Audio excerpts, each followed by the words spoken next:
The fight for the besieged city of Mariupol continues as Ukrainian forces rejected an offer from Russia to surrender. They rejected it. Moscow had given Ukrainian fighters until yesterday morning to lay down arms or, quote, be eliminated. Over 2,000 Ukrainian soldiers are holed up in a steel plant in the city, and officials say they have vowed not to surrender. City still is not fallen. There is still our military forces, our soldiers, so they will fight till the end. And as for now, they still are in Mariupol. The city's police chief said many civilians, including children, are also sheltering at the steel plant, which stretches for more than 4 square miles. The plant is the last line of defense, preventing Russian forces from taking over the crucial seaside port. The fall of Mariupol would be a significant victory for Russia, as it would allow the Kremlin to establish a land corridor from the east to Crimea, which it invaded and has controlled since 2014. Local officials say over 100,000 civilians remain trapped in the city and face a humanitarian crisis with severe food shortages of food, water, and medicine. And so, Jonathan, you have that. You have the Russians, of course, focusing on indiscriminate attacks in Lviv. You have the Russians focusing on indiscriminate attacks in Kyiv. Again, no military strategy, just to terrorize people there because they're angry because this war on the ground is just not going like they expect. And they're angry that their warship got sunk. That's what U.S. officials believe as well, that Putin is lashing out. It's a campaign of terror that Western officials do believe. They are deliberately hitting, obviously, civilians, relief efforts. You know, as much as they are focusing now on the Donbass, they are still lobbing indiscriminate missiles on Kyiv. In reaction to the ship going down. Just to keep frightening Ukrainians and to get some sort of measure of revenge in their estimation. And Mariupol, let's focus on that for a moment. I mean, it cannot be overstated, the bravery and resilience of the Ukrainian fighters there.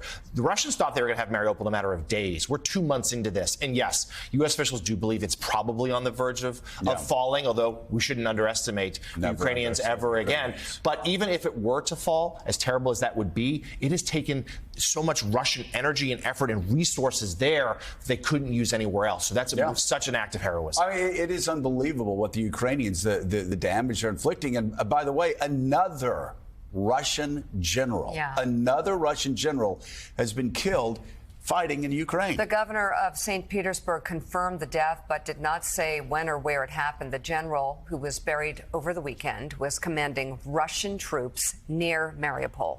Ukrainian forces have now reportedly killed at least 8 Russian generals since the war began nearly 2 months ago. Let's go to the big board and go to Clint Watts. Clint, a lot to talk about. What do we got?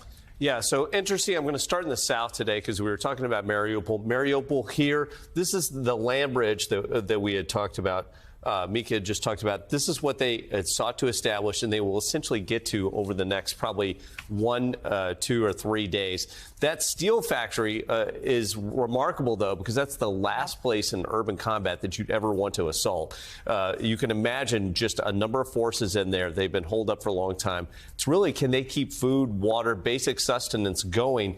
That is literally tying up all of Russia's combat power at this point, because they would like to start deploying these forces here to the north towards the Donbass. Separately, I think it's important to note that Kherson was one of the first places that the Russians took right at the start of the war. You've seen the Ukrainian military here in light blue push back at several fronts, and this is a stall campaign for the Russians. And I think there's some question about how much more energy Russia even puts into this. Across the board, everything that's happening right now is happening in the east, and that's what you're really going to see in terms of a buildup. Izium is where you're seeing the Russians stack combat power along this corridor. These are the forces redeployed from up north in terms of Kyiv. They're being shifted around from Belgorod. This is a major Russian military resupply line, and sent down here to Izium. This fighting, though, is not going well for the Russians. Small, incremental. And I think if we zoom in, you'll see the battle that will really take place over the coming weeks. On one side, you're going to have the Russians trying to move in here from Izium. They're trying to build combat power in this location. Separately from Luhansk, they're trying to move over. And their goal is essentially to seal off different portions here and here such that they trap pockets of the Ukrainian military.